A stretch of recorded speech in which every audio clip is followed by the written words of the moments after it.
Il più cordiale buon pomeriggio vi arriva dal comunale di Villafranca di Verona, dove oggi per l'ultima giornata del campionato di eccellenza Girone A si affrontano Villafranca Veronese e Valdagno Vicenza.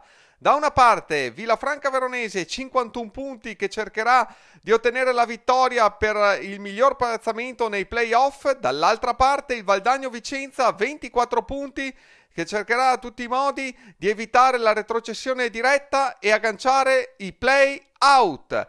Tutto è pronto, vi lascio alle immagini del match.